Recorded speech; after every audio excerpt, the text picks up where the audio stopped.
Hello everyone, welcome to eLagan Whiteboard Friday. Today we are going to discuss about ESOP implementation.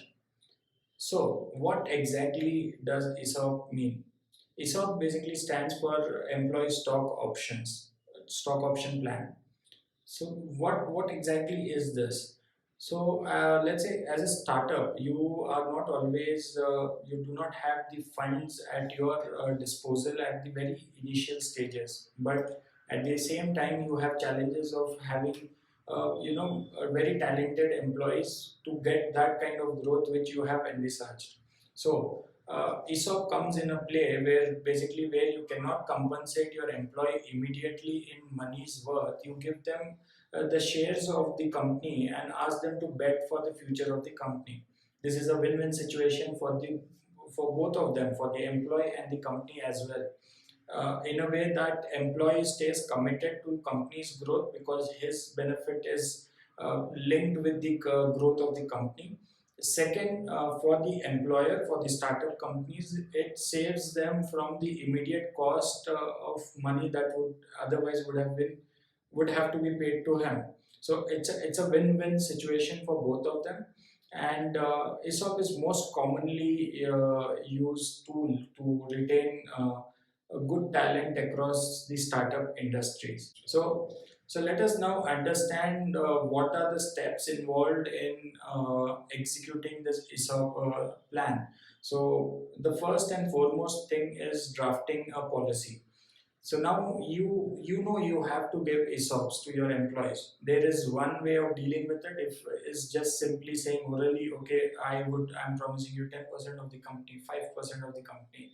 But the problem with such arrangement is as the number of employees keep growing in the company, there is without a policy, the system would collapse soon, and it would become very difficult to track which employee has been given how much percentage of equity shares and stuff.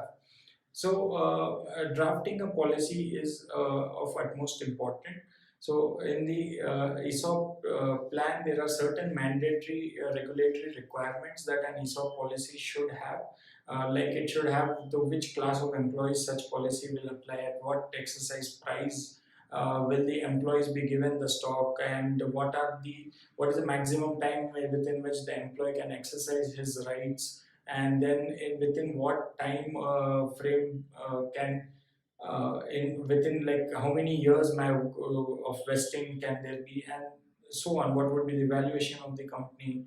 So there are certain things that a policy covers, and this policy has to be drafted in a comprehensive manner, and then this policy has to be approved by the board of directors of the company. So next, now once we have this ESOP policy in place, what next? What has to be done? So the next process is this has to be basically placed in a meeting of a board of directors first. The directors have to approve the policy that has been placed before them, and once that is approved, it has to be basically this has to be also passed on to the members or the shareholders of the company. Um, that's basically because it's eventually going to affect their numbers also, the shareholding pattern of the company, and it's going to have a direct impact on them. So ultimate approval has to come from the shareholders of the company. So in case of non-private companies, 3/4 majority is required to pass this policy, and in case of a private limited company, even one half of the members present and voting can approve this policy. So once approved, what are the next steps? Now, so once this resolution is approved, this has to be filed with ROC by way of this, along with the policy that has been approved, has to be filed with ROC, the registrar of companies who overlooks the company matters, in form MGT 14. And once the form MGT 14 is approved by the ROC, the ESOP policy is officially into existence. So now the ESOP policies are in place, and ESOP policy has been approved by government. What next? So the next process is to give grant letters to the employees. So the grant letter should have all the important terms and conditions, such as how many options can he vest, and what is the vesting period, and what are the various timelines within which the options can be exercised by the employee, and what is the exercise price. These are some of the critical information that has to be contained in a offer letter, grant letter. So once the grant letter is given, and let's say as and when the vesting is completed, the employee would have a certain time period within which he has to exercise his option whether to take this ESOP or not to take the ESOP.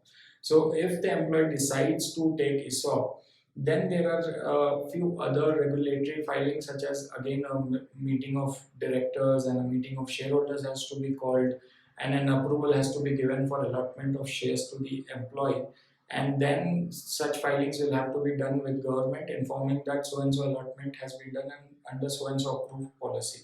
So this is the brief process from a regulatory front. Now, as the startup grows and there are numerous numbers of employees in the organization, tracking this has become a new problem that startups have been facing. So now, and as always, the technology has come to everyone's aid, and there are several ways now. There are several actually customized packages through which one can also track ESOPs and grant letters, offer letters, and stuff. And we recommend use of such software so that everything is in track as you keep growing. Now, let us understand what are do's and don'ts of the ESOP. Now, a commonly asked question is, can ESOP be given to the directors of the company or the promoters of the company?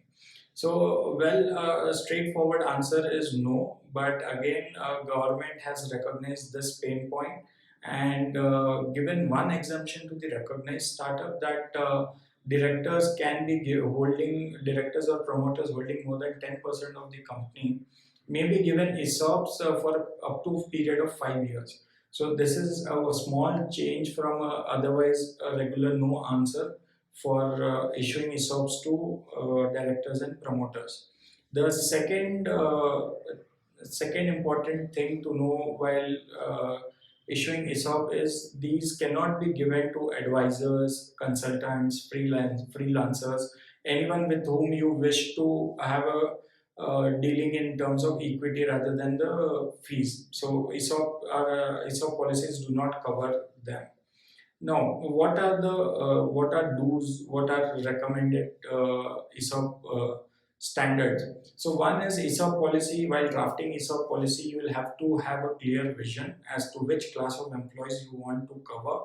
While again, this is a flexible thing, you can always go back and amend the policies, but it all involves compliance cost and also being sensitive to employees. It can cause a frustration among the employees. So it is always recommended that you envisage all the future possibilities to a greater extent and try to draft a detailed coverage of all the employees that you think should be eligible for such for ESOPs.